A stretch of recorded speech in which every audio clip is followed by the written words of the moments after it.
Okay, thank you for tuning in. In this particular video, I'm going to be going over how to murder out a chrome plated grill.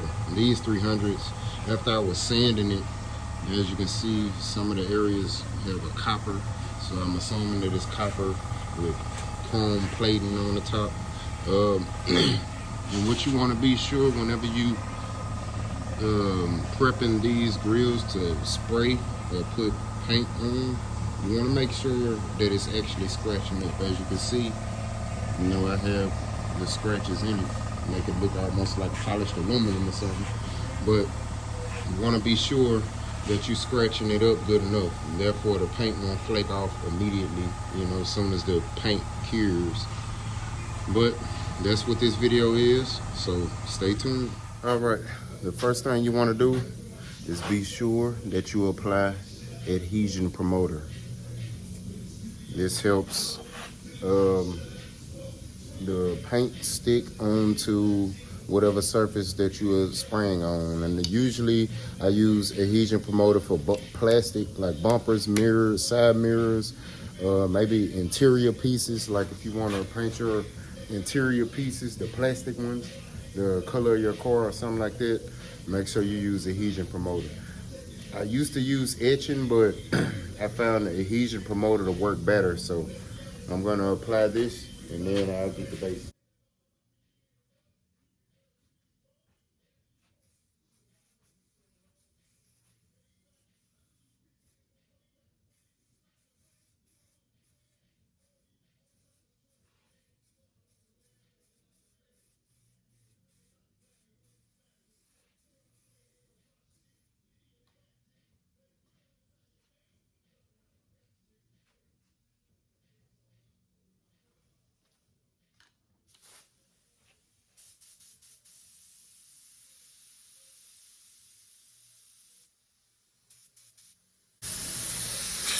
Right now, I'm spraying with a BV1, the Velvet's BV1.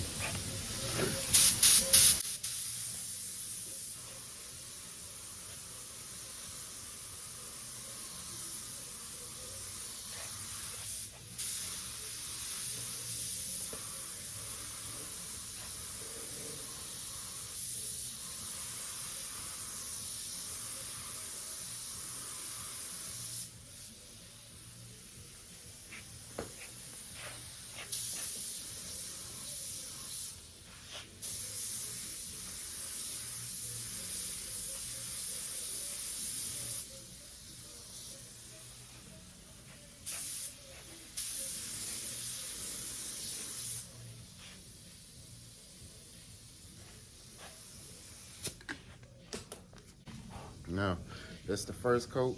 I'm gonna walk off, let it dry. Meanwhile, I'm gonna finish prepping this car that I have inside the booth. They both are black, but this, I'm gonna walk off. I just wanted to make sure I based it before my adhesion promoter dries. They told me, the representative at the paint store said to try to base within a few minutes, because other than that, that adhesion promoter is no good because it dries out before, you know, so long. Especially right now, it's probably close to 100 degrees, so it's going to dry faster. But I'll be right back to the second coat. I'm just gonna hit a light coat. I walked off for a while. I kind of double coated it the first time because I had to hit areas that I didn't hit completely the first time. So on to the second.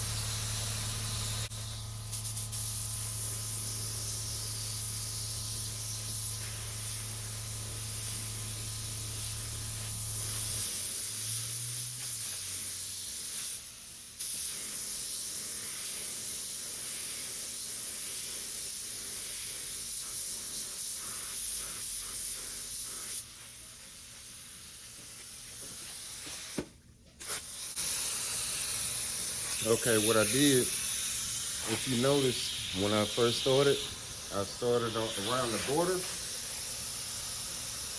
and then I came from this direction, kind of at an angle, kind of shooting at an angle from the top. Then I came around to this side and I had an angle so I could hit under this lip, but also I'm kind of hitting underneath the bars or the different sections of the grill. So that's the reason why I went one way and then I came back from the other direction. This is the last coat of base.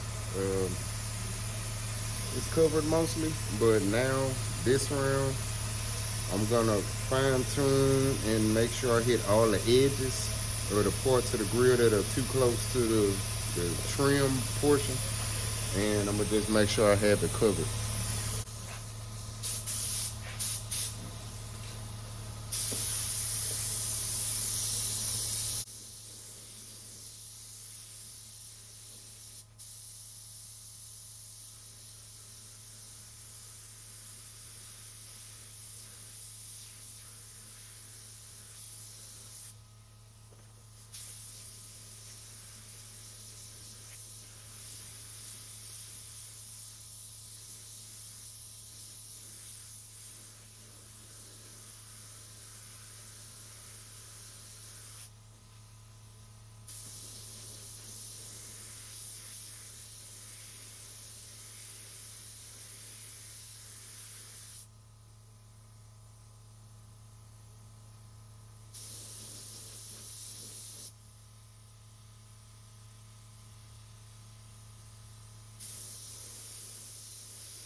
I wasn't supposed to double coat like that, but I'm finna start painting this Kia Optima, so I'm just gonna walk off and let that dry. Now I'm on for clear, but here's the issue. I didn't want to use the DB1, even though it's an excellent gun for both base and clear. I'm using the Velvet's Techno Pro Light. I'll explain why a little bit later, maybe another video. But I'm clearing.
Okay, it's just the first coat. I'm gonna wait 8 minutes. The reason I always wear these watches because I use the stopwatch. That's the main reason that I wear these digital watches. I'm probably gonna wait about 8 to 10 minutes.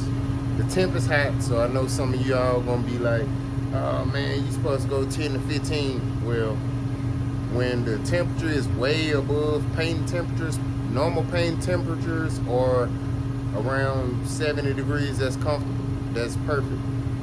But when you 30 degrees higher than 70 degrees, you want to cut your flash time down some, because by the time you come back in, like lately in Texas, it's been 110, 105, and the paint booth is a few degrees hotter than the actual temperature outside due to the what the material that it's made out of. So you have a car that's baking basically, and you trying to wait the full window of the actual recommended time. That recommended time is for that recommended painting temperature. So it's not necessarily that you wait the actual 10 to 15 minutes. It's depending on the temperature and depending also on the activator you're using and all that. Even though I'm using slow activator, I'm still gonna chop that time in half, because I don't want, first of all, the prep on this grill, prepping in between all these different grooves, all the different, you know, all in between, that's a lot of time. So the last thing I want to do is be respraying something because it wasn't, you know, it was prepped right, but I didn't spray it right. So I'm gonna avoid the risk, and I'm probably gonna wait about a good 8 minutes, but I'll be back for the second coat. All right, this is the second to the last coat.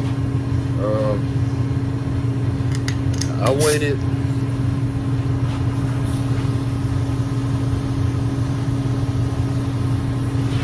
10 minutes by default because I was doing something else, but I happened to look down at my stopwatch. So I'm gonna put on the last coat and we're gonna see what's up.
Not bad. I think it turned out pretty good.